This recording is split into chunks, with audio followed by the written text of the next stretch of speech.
I know we talked about earlier how annoying it is, like, that you should never be able to go to the bottom of that abyss, right? Where the Watchers are sleeping. Like, Yeah. I cannot wait to stand over that bridge and look down into that abyss and just see pitch darkness and be terrified.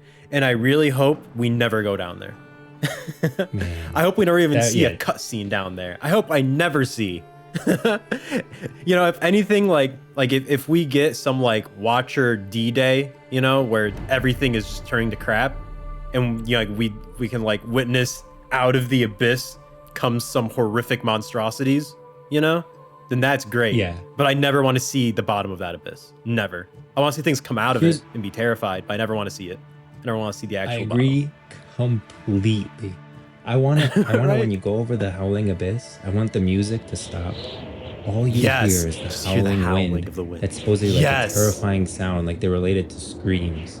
And they say it's like hearing the screams. Echoey, like, yes. Just some really echoey, horrifying ambience. Yes. And I want to read this to you too, because this is what really got me going on the Watchers. So in the Eye of the Abyss, I have a video. Eye in the Abyss, I have a video on. It's an older one. My audio isn't as good as like it is now, but I tell the whole story and everything. But they climb down. So the Lysandra sends a couple Frost Guard, who are all Iceborn, to climb down. They wouldn't survive anyways if they climb down there and they're not Iceborn. Like, they need to survive, tolerate. And it's literally painful for them too. And they go down there and they check to make sure that the Watchers are still imprisoned. In this case, when they go down there in the Eye of in the Abyss, it's basically leaking out. Like, some of it's seeping out from the Watchers, and they literally release a void entity into the world that's climbing up and chasing them. They eventually kill it, right? And they're still climbing up, and then this is where this line comes in. So, while the hunger of the ancient being was palpable, he's just feeling its stare right now. He's climbing up, trying to get out of the eye, getting out of the howling abyss, climbing back up to tell Lysandra what happened, that the ice is melting, the true ice is melting. And he feels the eye watching him. While the hunger of the ancient being was palpable, Sigvar, which is the guy's name, I hope he's in the game, realized there was no real emotion in it. It did not feel anger or hatred or resentment at its fate. It was dispassionate, uncaring, unknowable, and patient, in a sense that made it even more horrific. That he feels the eye. They're just biding their time. Yep. They feel like they have nothing to worry about. Oh my god. That's terrifying. The Watchers were trapped at the bottom of the howling abyss, but as he climbed, he felt other gazes turning toward him, following his progress. That's what you need to capture. That's the level of horror you need to capture. Yeah, dude. And that comes right back to that. We should not be able to explore everything. There always needs to be that horizon. And I think the Howling Abyss is a perfect example of that. That there's that horizon we can never reach. That we can never see. And that's horrifying. In this sense, it's horrifying. See, so you feel it. You feel it. Yeah. They're in There's that presence, dude. They're not even angry that they're frozen down there. They're just waiting and watching. That's all that they're doing. And patient. Oh my god, dude. No, like that's that feeling of, like, unlike the Spirit Realm where we are very excited to explore that, I'm terrified to never see the bottom of that abyss. I'm terrified to just leave that to my imagination of what's going on down there. Just like how the Spirit Realm is in my imagination, I'm excited. The Watchers are in my imagination, and I'm terrified. And I hope it stays that way. That's why one of the things I didn't like about Song of Nunu, which I love the game in itself, by itself as a standalone, it's amazing. But I did not like that they kind of lightened that freaking Nunu and Willump are literally fighting Lysandra while just one of the Watchers is out down there looking at them. When if you read The Eye in the Abyss, like, that's the kind of horror I want it to be. I don't want it to be this light. And the Song of Nunu was lighthearted, and that's okay because that's what it is. But Lysandra, if she can just teleport down there, why the hell did she send 3 freaking Frost Guard all the way down there? One of them literally dies. Like, what the heck are you doing, Lysandra? Just go down there yourself. You can literally just go down there and see them whenever you want. And you had a whole battle on top of it and nothing happened. Compared to this, it's like a slow melting patience. They're terrifying. Lysandra doesn't even go down there. She sends 3 of her Frost Guard to go check. Like, that's where you need to keep it. And I hope they pull back on the whole Song of Nunu's canon and they just say, you know, parts of the story are definitely canon with Nunu and Willump, like the Yetis being sacrificed to use their true ice power with Anivia. Like that's all great. Yeah, When it I comes to that think that last the fight, I dark think ice stuff it is needs to cool. go. Like, why not? Yes. Yeah. Yeah. Yeah, But I completely agree. That feels like a big disconnect between the short story writer and the writers of Song of Nunu. I do think that the writers of Song of Nunu have massive respect for the world of 100%. Runeterra. Given the lore that they provided us with, like, no, they've done their research for sure. They love this world as much as anyone else, I believe. But yeah, that ending part, I agree. It just became a little disrespectful to what I imagined the Abyss to be in the Freljord. Mhm. It should always remain out of our reach. It's one of those things where, dude, it's so much better as a mystery. So much better. Yeah. I don't want to be standing on top of the Howling Abyss hearing that horrifying wind whistling that sounds like screams of the past. To be like Nunu and Willem show up and they're like, oh yeah, I was down there at one point. I just fought Cassandra. It was interesting. Oh, you guys are going there? Oh, okay. You know, no, dude, please. I actually want to see Nunu become pretty dark. And I'm not saying I want everything we talked to be dark, about this, and I totally agree. Yeah, I want Nunu to get stronger, get older. I think that's that's a very exciting prospect. And like you said, I like the idea of Willem changing with him, because like this is how Nunu perceives Willem right now. But yeah, when he gets older, I wouldn't expect him to see Willem as a fluffy teddy bear, you know? they both kind of become hardened, and they kind of become leaders. And Nunu and Willem become like someone that you look up to, and like that's kind of like your main character that you follow. And Nunu is older, and Willem as a result, like his view, like the way you see Willem becomes like more rugged, you know? And that kind of thing. Like, I want to see that. I totally agree.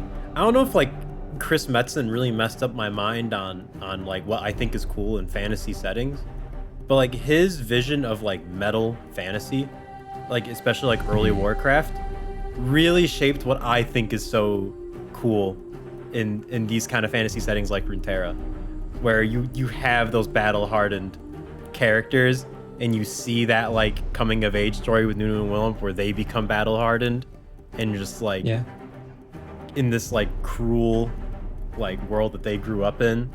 I don't know, dude. I think especially in the Freljord, right? I feel like they have to get like Nunu has to have his coming of age story, and he needs to become this awesome like leader that we'll see in the future. Look, I think it'll happen. I want to say this. So I'm making a video, right? It's gonna be called The Lich King of Runeterra. It's covering Viego, and it's gonna cover a little bit of Arthas and explain like why he's the Lich King of Runeterra. But one of the things that came to mind while I was making the video was, remember Spider-Man 1, I think, with the Green Goblin? And the Green Goblin and Spider-Man are on the roof, and he tells Spider-Man, he's like, yeah, you chose your way of a hero, and the people loved you for a time, but eventually they will come to hate you, because there's one thing people love more than a hero, and it's to see a hero fail, fall, die trying. And that's one of the reasons why Darth Vader is so loved. And it's not like when a hero falls, it can't be a fall because of a pursuit of power, pursuit of something evil. It's always a pursuit of something good. Like Darth Vader wanted to protect Padme, Viego wanted to protect Isolde, Arthas wanted to protect his kingdom. These are all like pursuits that are noble, but get twisted along the way. Yeah. I love that. I hard agree. Because it's something we as humans contend with all the time. Like we're always contending with choices that we make. Like you always, I mean, at least I always try to make the good choice, like, and try to be kind to others. And you're always contending with that. Like you could go down a dark path, but you choose to go down a light path. That's your choice. You have to make that choice like consciously. And that's why it's so captivating for us, like when it's like a really difficult choice. Like, okay, you know, you can go down, there's always that train idea of like, with this train, you turn left, you kill a bunch of people, you turn right, you kill one person. Okay, but then when you change that one person to someone you really care about, now it's like, what am I gonna do? Like those are the choices that are really resonate with people because they're hard choices, and seeing someone have to go through that, and then you can relate a little bit to it, but it does turn out to make them evil. That's so captivating for us as people. And I think that you lose. That's what we want to see Nunu and Willem go through. Like we want to see them make these hard choices later that kind of make them grow up into these characters that are relatable to us. Wow, I never looked at it that way, but yeah, bad. Yeah, that's a very good way to describe what makes those characters so compelling. And yeah, I want to see Nunu make hard choices in the future, because at the end of the day, Nunu is a very, like, Nunu and Willem, them together make a very powerful force that is going to be very responsible for the future events of the Freljord, right? Like, even just Willem's powers alone, being the last Yeti, like true ice in general, make them extremely important. They're gonna have to make tough choices, like regardless of what writing direction they go in. I can't wait to see like Nunu and Will just become the hearted heroes I think they'll be. Yeah, it's gonna be cool. I hope that that's the direction they go. I hope they pull back a little bit from the Song of Nunu being canon, just a tad. Like a lot of it can be canon, but definitely take away that last part of them going down there and having a fight. No, yeah, I agree. It's a little ridiculous. Yeah. It's a little ridiculous. Yeah. And Lysandra just going and having a conversation with the Watchers, and they're just floating around like a fish in a tank. That's not how it's supposed to be. Yeah, I agree very much with that. Because, like, especially when you look at the short story, where you don't, how they're written, you don't even feel like they're contained. You just feel like they're sitting there. They're just waiting. They are perfectly comfortable. Yeah. Like they understand that they're gonna break free. Like they're so patient, and they're indifferent, and they're going to eventually be a problem, a world-ending problem.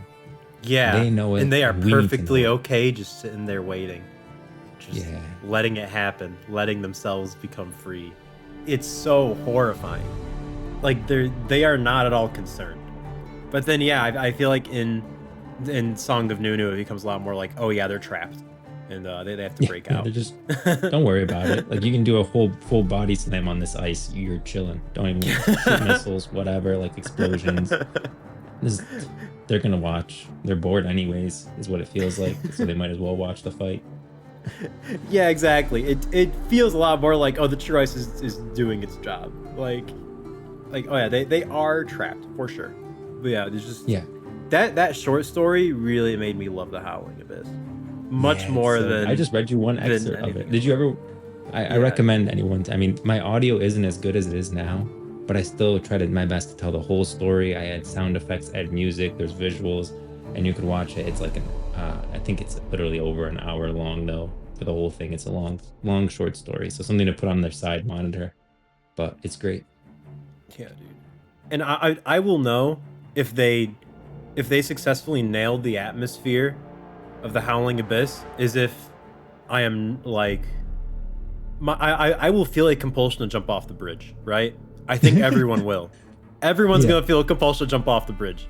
If I choose not to jump off the bridge because I'm so damn scared, then I'll know they did their job. Nailed it. Yeah. Genuinely. If I jump off the bridge, that means I'm just curious. But if I choose not to, that means I'm genuinely terrified and that they did their job. Yeah, I want to see in the text, like on the text on the side in the chat bar, that you're something that shows my character is timid. I don't know. Like I want to feel it. Somehow make me feel it. If I sit me in a room, I'll think about it for 3 days, and I'll think of a way to make sure characters feel scared. But they should feel scared when they're over the Howling Abyss. Completely agreed. That bridge is one of the most, like, I'm so excited to see that bridge in Runeterra in the MMO. I think that's one of them, that is one of, if not the most exciting locales to me. It's like top 3 for me, honestly. That bridge is so cool. We've talked about zones at launch. I think Freljord is going to come much later. Yeah, I hope so at least. It deserves to come later. I feel like it has earned the right to come later. As a late game Runeterra world.